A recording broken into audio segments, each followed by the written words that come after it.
भारत में इंजीनियरिंग की डिग्री के साथ एक सपना बेचा जाता है और फिर डिग्री के बाद जो असलियत सामने आती है उसमें जमीन आसमान का फर्क होता है। तो चलिए आज इसी विरोधाभास, इसी पैराडॉक्स को समझते हैं। आज जो भी बातें हम करेंगे वो भारत में इंजीनियरिंग डिग्री की सच्चाई के बारे में है। और ये किसी किताब से नहीं, बल्कि सीधे उस इंसान के तजुर्बे से है जो खुद इस दौर से गुजर रहा है। देखिए, हमारे समाज में ना एक बहुत गहरी सोच है, एक विश्वास है कि एक तय रास्ता है, खासकर इंजीनियरिंग का, जो एक सफल और सेटल जिंदगी की गारंटी देता है। बचपन से हमें क्या सिखाया जाता है?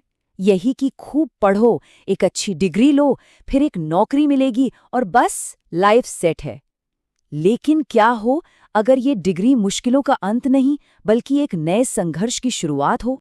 चलिए थोड़ा पीछे चलते हैं, कॉलेज के उन सुनहरे दिनों में। वो साल जो सपनों से भरे होते हैं, है ना?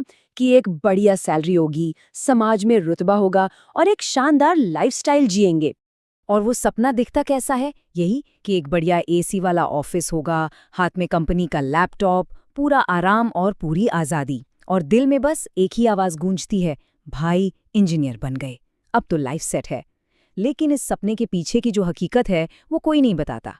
और फिर आता है वो मोड़ जहां उम्मीदें हकीकत की दीवार से टकराती हैं। वो मोड़ है पहली नौकरी, और ये एक जबरदस्त रियलिटी चेक होता है। जॉब के पहले दिन ऐसा क्यों महसूस होता है कि जो 4 साल पढ़ा वो सब बेकार है, कि हमें तो कुछ आता ही नहीं? ये सवाल लगभग हर फ्रेशर के मन में आता है, और इसका जवाब छिपा है स्किल गैप में। असल में सारी गड़बड़ हमारे कॉलेज की सिलेबस में ही है। ज्यादातर तो सिर्फ थियरी ही थियरी है, सिलेबस दशकों पुराना है, और प्रैक्टिकल नॉलेज वो तो बस नाम के लिए है। तो होता ये है कि एग्जाम तो पास कर लेते हैं, लेकिन जब असल काम करने की बारी आती है तो हाथ खाली होते हैं। और यहीं पर कॉर्पोरेट दुनिया अपना पहला और सबसे कड़वा सबक सिखाती है।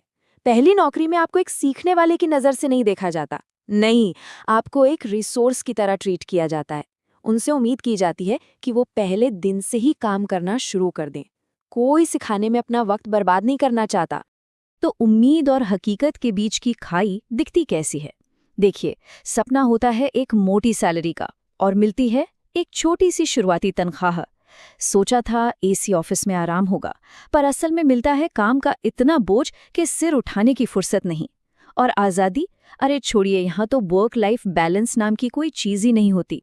और तब जाके दिमाग की बत्ती जलती है कि भाई सिर्फ डिग्री का मतलब पैसा नहीं होता, ये तो बस एक एंट्री पास था, असली खेल तो अब शुरू हुआ है।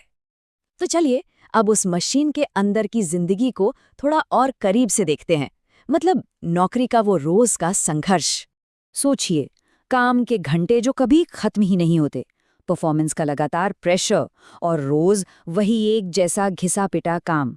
ये माहौल ना धीरे धीरे इंसान की सारी एनर्जी खींच लेता है। ऐसे माहौल में क्रिएटिविटी की तो बात ही छोड़ दीजिए, वो तो लगभग जीरो हो जाती है। और जिस जुनून, जिस पैशन के साथ ये फील्ड चुनी थी, वो भी धीरे धीरे दम तोड़ने लगता है। और आखिर में एक दिन ये एहसास होता है कि आप एक इंजीनियर की तरह महसूस नहीं कर रहे, बल्कि एक मशीन की तरह, जिसका काम बस रोज सुबह चालू होकर रात को बंद हो जाना है। तो सवाल ये उठता है कि आखिर ये सिस्टम फेल क्यों हो रहा है? ये सब सिर्फ किसी एक इंसान की कहानी तो नहीं है। तो चलिए इस प्रॉब्लम की असली जड़ों को खोदते हैं। ये जो चार्ट हम देख रहे हैं, ये इस पूरी समस्या का सार है। देखिए, 40% प्रॉब्लम है इंजीनियरों का ओवर सप्लाई, मतलब जितने चाहिए उससे कहीं ज्यादा। फिर 30% हिस्सा है हमारे आउटडेटेड एजुकेशन सिस्टम का। 20% है स्किल का मिसमैच, मतलब जो पढ़ाया जाता है और जो कंपनी को चाहिए उसमें कोई मेल ही नहीं है। और बाकी 10% है अच्छी नौकरियों की कमी। अब सीधी सी बात है, जब सप्लाई इतनी ज्यादा हो और डिमांड कम तो वैल्यू तो ग्यूली। तो इतनी सारी प्रॉब्लम्स के बाद अब बात करते हैं समाधान की। असल रास्ता क्या है? डिग्री बनाम स्किल्स। सच क्या है? एक कामयाब करियर तक कैसे पहुंचा जाए? देखिए, एक बात साफ समझनी होगी, डिग्री बेकार नहीं है, बिल्कुल नहीं। लेकिन सिर्फ डिग्री के भरोसे बैठना सबसे बड़ी गलती है। ये सिर्फ आपको दरवाजे तक ले जाती है, अंदर का सफर तो खुद ही तय करना पड़ता है। तो आगे का रास्ता क्या है? सबसे पहले सिर्फ नंबरों के पीछे भागना बंद करना होगा। दूसरा, वो स्किल्स सीखनी होंगी जिनकी इंडस्ट्री में सच में डिमांड है, रियल वर्ल्ड स्किल्स। और तीसरा, प्रैक्टिकल नॉलेज पर फोकस करना होगा। ये नॉलेज किताबों से नहीं बल्कि इंटर्नशिप करने से, असली प्रोजेक्ट्स पर काम करने से और नए नए टूल सीखने से मिलेगी, क्योंकि आखिर में किसी का करियर उसकी डिग्री नहीं, उसकी स्किल्स तय करती हैं। देखिए, इस पूरी बातचीत का मकसद किसी को डीमोटिवेट करना बिल्कुल नहीं है। मकसद है सच्चाई से रूबरू कराना, क्योंकि एक बार जब आप हकीकत को देख लेते हैं, उसे समझ लेते हैं, तभी आप अपना भविष्य बदलने